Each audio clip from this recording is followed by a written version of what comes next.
आज की दुनिया एक ऐसे दौर से गुजर रही है जहां हर बड़ी खबर किसी न किसी तरह ग्लोबल पॉलिटिक्स की शतरंज से जुड़ी हुई है।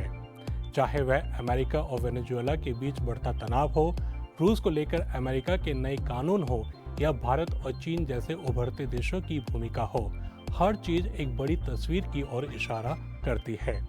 सवाल यह है कि क्या ये सिर्फ अलग अलग घटनाएं हैं या दुनिया एक नई पावर शिफ्ट की ओर बढ़ रही है।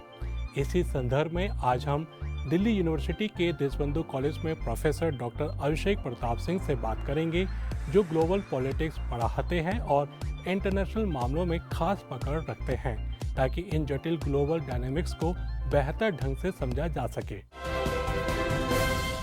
नमस्कार डॉक्टर अभिषेक जी, आपका बहुत बहुत स्वागत है। अभिषेक जी, अमेरिका और वेनेजुएला के बीच जो तनातनी चल रही है, आप उसे कैसे देखते हैं? क्या ये सिर्फ दो देशों की लड़ाई है या इसके पीछे कोई बड़ी कहानी छुपी है? वेनेजुएला के मामले में जो अमेरिका की नीति है, उसके इकोनॉमिक, सिक्योरिटी और जियोपॉलिटिकल रीजंस हैं। अगर हम इस हमले से थोड़ा पहले जाकर देखें तो सितंबर के आसपास भी अमेरिका ने कई सारी स्ट्राइक्स की थी पैसिफिक में, विशेष करके जो ड्रग कार्टेल्स रन करते हैं वेनेजुएला से, उसके अगेंस्ट में, जिससे ड्रग सप्लाई नेटवर्क जो है यूएस में भी लगातार जारी होता है वेनेजुएला को लेकर। इसके अलावा नवंबर में भी वेनेजुएला के खिलाफ अमेरिकन गवर्नमेंट ने एक नेवल ब्लॉकेट किया था कि कैसे जो ऑयल एक्सपोर्ट्स है उसको पूरी तरीके से रोका जाए। तो ग्रेजुअली ऐसा लग रहा है कि वेनेजुएला के खिलाफ जो है ट्रम्प सरकार एक तैयारी कर रही थी वेनेजुएला को घेरने के लिए। इसके अलावा वेनेजुएला के मामले में जियोपॉलिटिकल एंगल रशिया और चाइना को लेके है। उसका एक बड़ा कारण ये है कि वेनेजुएला चाइना का लैटिन अमेरिका में ऑल वेदर फ्रेंड है। अगर आप बेल्ट रोड इनिशिएटिव के नजरिए से देखेंगे तो लगभग $63 बिलियन का इन्वेस्टमेंट चाइना ने वेनेजुएला में कर रखा है, और वेनेजुएला के इंफ्रास्ट्रक्चर, लॉजिस्टिक्स और सप्लाई चेन्स के मामले में चाइनीज इन्वेस्टमेंट वहां पर बहुत ज्यादा है। इसके साथ साथ हाल ही में जो मिसाइल्स को लेके भी वेनेजुएला ने रूस के साथ एक एग्रीमेंट और संधि कर रखी है। तो जिस प्रकार से रशिया और चाइनीज इंटरेस्ट वेनेजुएला में एक्सपैंड कर रहे थे, उसको ध्यान में रखते हुए कहना कि ये कार्रवाई की गई है। और इसका एक बड़ा मेजर रीजन और है जो इकोनॉमिक है, स्पेशली जो वेनेजुएला है वो दुनिया में वन ऑफ द मेजर, सबसे अधिक ऑयल रिजर्व उसके पास है। लगभग 9 लाख बैरल पर डॉलर का ऑयल का उनका प्रोडक्शन है, और अमेरिकन जो ऑयल कंपनी है शेवरॉन, वहां पर वो इंगेज है, अभी उसके पास लगभग 1/5 के आसपास काम है। तो कहीं ना कहीं ऑयल इंटरेस्ट और रशियन और चाइनीज इंटरेस्ट पे चेक लगाने के लिए, और साथ ही साथ वेनेजुएला अमेरिका का एक आइडियोलॉजिकल चैलेंज भी रहा है। वो हमेशा से कम्युनिस्ट ब्लॉक में और कम्युनिस्ट ब्लॉक के साथ रहा है। तो ये सारे कारण हैं जिनकी वजह से अमेरिका ने वेनेजुएला में ये कार्रवाई की है। और कहीं ना कहीं इकोनॉमिक, सिक्योरिटी नजरिए से देखा जाए तो ये इसका जस्टिफिकेशन है। अभिषेक जी, इस पूरे मामले में क्या भारत और चीन किसी एक जैसी सोच पर आ सकते हैं? मतलब कि दोनों देश मिलकर कोई साझा रवैया अपना सकते हैं? देखिए, दोनों ही देशों भारत और चीन ने वेनेजुएला पर हुई अमेरिकी कार्रवाई की आलोचना की है। भारत ने जहां एक पोजीशन लेते हुए वेनेजुएला के नागरिकों की सुरक्षा की बात की है, वहीं चीन ने इस घटना की अंतर्राष्ट्रीय कानून के नजरिए से कड़ी आलोचना की है। ऐसा इसलिए जरूरी था क्योंकि चाइना का जिस प्रकार से इन्वेस्टमेंट है और चाइना वेनेजुएला के साथ एक इडियोलॉजिकल अलाइनमेंट में है। कहीं ना कहीं वेनेजुएला में जो चाइनीज निवेश था और चाइनीज इंटरेस्ट था वो सफर होगा इस हमले से।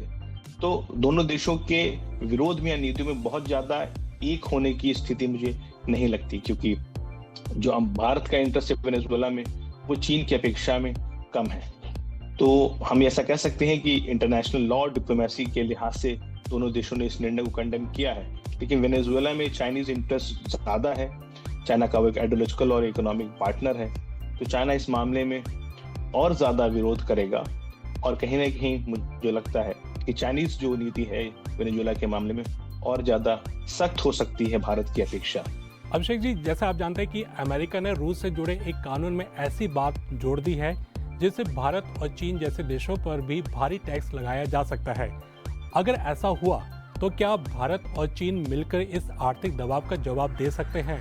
जी हाँ, बिल्कुल। हम देखें तो जो सैंक्शन रशिया एक्ट है, जिसके माध्यम से अमेरिकी सरकार ने चीन और भारत पर, जो रूस से ऑयल इंपोर्ट करते हैं, उसको लेके 500% टैरिफ लगाने की बात की है।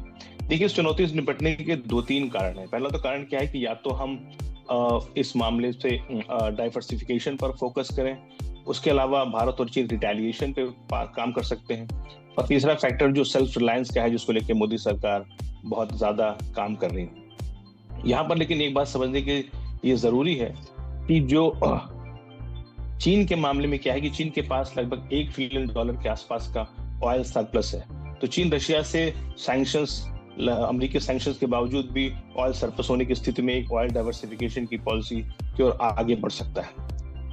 यहाँ पर अवसर दोनों देशों के सामने ये है कि कहीं ना कहीं दोनों ही देश जो ग्लोबल साउथ को रिप्रेजेंट करते हैं, दोनों ही देश जो डेवलपिंग कंट्रीज हैं, वो इस मौके का लाभ उठाकर आपस में एक बेहतर पार्टनरशिप डेवलप कर सकते हैं। जैसा कि आपको पता है कि ब्रिक्स का जो सम्मेलन 2026 का वो भारत में होना है, एससीओ समिट 2026 चाइना में हो रही है। तो ये जो स्थिति है, जो अमेरिकी सरकार द्वारा टैरिफ है, ये एक मौका दे रही है, एक अपॉर्चुनिटी प्रोवाइड करती है भारत और चाइना को कि इस प्रकार के ट्रेड सैंक्शन के खिलाफ वो एक बेहतर इकोनॉमिक पार्टनरशिप को डेवलप कर सकें, और जो मल्टीलैटरल फोरम्स है जिसमें दोनों देश साथ में, उनका उपयोग करके अपने इकोनॉमिक इंटरेस्ट को और अपने बिजनेस इंटरेस्ट को, ट्रेडिंग इंटरेस्ट को प्रोटेक्ट कर सके। तो मुझे लगता है कि एक अपॉर्चुनिटी भी होगी, और उस अपॉर्चुनिटी का दोनों देशों को प्रयोग करना चाहिए।